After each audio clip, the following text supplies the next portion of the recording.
All right, hi everybody, welcome back. I'm Dorothy. Thanks for joining me. So right now, I want to talk about November and what's going on with that.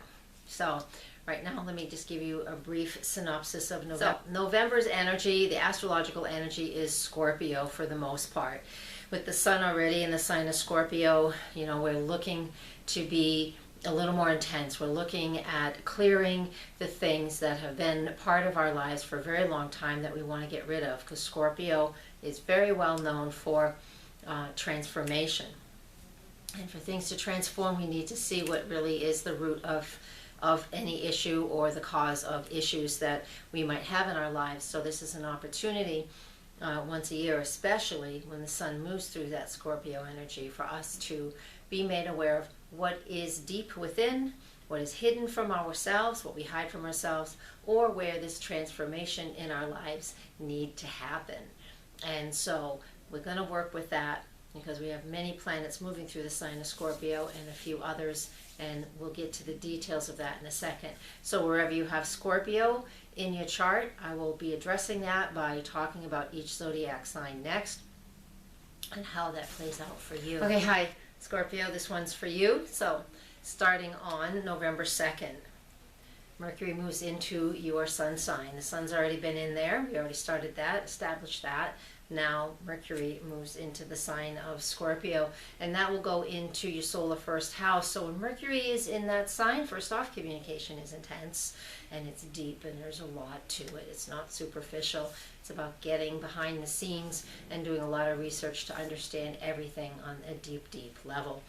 We also have on the same day, actually, let me back up. So it's in your solar first house, and while it's in the solar first house, that really is a way of establishing who you are. So this is a new opportunity once a year for you to really communicate what's important for you in that deep energy of the Scorpio. Scorpio on the ascendant is one that is very powerful, very controlling in a lot of ways. Can be good ways, okay?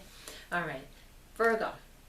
Venus is in Virgo, and so is Mars, and actually conjunct, and that will be in your solar 11th house. So with these two planets together in the 11th house, that is helping you to redefine, at these final days of those two planets in Virgo, redefine what your goals are and redefine what the things are that you're passionate about in regards to groups and, social, creative endeavors, things that mean stuff to you as far as big groups go, because that 11th house is all about what's important for the all, not necessarily the individual. And so this is an interesting first couple of days in November. So you get to express yourself personally over the next 3 weeks with Mercury moving through that first house. And then again with the Virgo energy and Venus and Mars conjunct in the 11th house, setting new goals and what it is that's important for you and your friendships and the groups that you belong to. All right, I want to move on to November 8th. Venus moves into the sign of Libra, and that moves into your solar 12th house. And a few days later, on the 12th, Mars follows suit into the sign of Libra, into your 12th house. So having Libra in the 12th house with Venus in there, basically that talks about behind the scenes, beauty treatments behind the scenes. What do I value? And it's in that spiritual place, but it's also the place that we hide things from ourselves. And if we're hiding things from ourselves, when Venus moves in there, we're going to start to see what it is that we value, and a lot of things will come to the surface for us to identify on what it is that we value. Now, with Mars moving into that sector, that's a little bit different energy. Mars is about taking action and aggression, and in a negative or even a positive way. In the sign of Libra, Libra's about being balanced and harmonious and finding things, and having peace within our lives. Mars in Libra can be passive aggressive, because that's what that is. Libra can be passive, Mars can be aggressive. So when Mars moves through the 12th house, traditionally, a lot of anger can go internal, and we can beat ourselves up. So be aware of that over the next 7 weeks while Mars moves through that sign, that it's not necessary to beat yourself up, but if you identify things that you need to take action on, go for it. Do that for yourself, okay? So taking action with that Mars in Libra in the 12th house. Venus is in there too, so finding yourself some creature comforts, while you go through that Mars process is something that you would enjoy. On the 11th, we do have the new moon in the sign of Scorpio in that solar first house, so that gives you an opportunity to set some new goals and to change things in your life that you know need changing or that you want to change. So it's your first house. I will produce a video for that, so you check that out when we get closer. Just subscribe to the channel and you'll be informed when the video is up. Moving on to November 20th.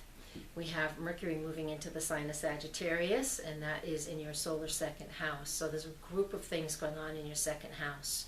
So let me clump it all together to make it quick and easy for you to understand. Mercury in Sag is all about furthering our education or expanding our awareness through reading, through travel, through exploration.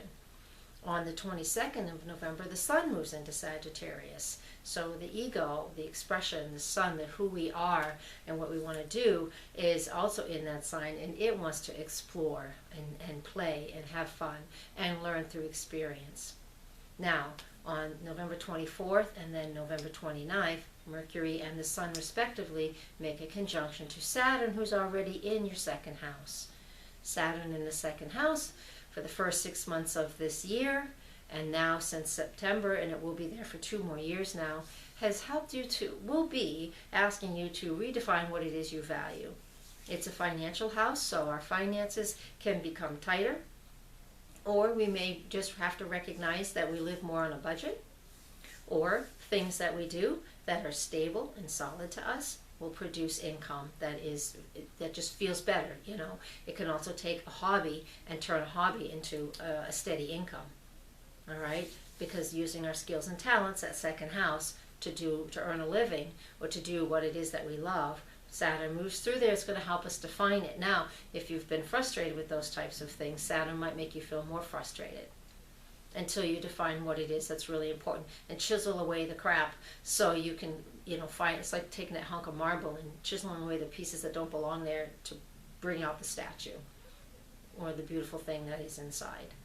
With Mercury connecting with Saturn and the Sun connecting with Saturn at the end of the month of November, then we have these opportunities to really dig into our life force and to start focusing in on what it is that we value. So the Saturn transit doesn't have to feel tough at all. It just feels like we're doing a little more work. And if you're a hard worker, you're already okay. Some people are not hard workers, and some people are. When we have Saturn transits, if we're a hard worker, it means nothing changes. We just work a little harder, and so what? But if you don't like to work hard and you're lazy, then this transit might make it feel a little difficult. But we have the Sun and Mercury, which are all, you know, level is high, energy is nice and high. So you can move through that, through communicating, writing plans out, focusing in on what's important for you. I'm going to leave you with that. Thank you for watching. Please subscribe. Please share this information with others. Share my channel. Come to my website, astrologer.com. Thank you. Blessings.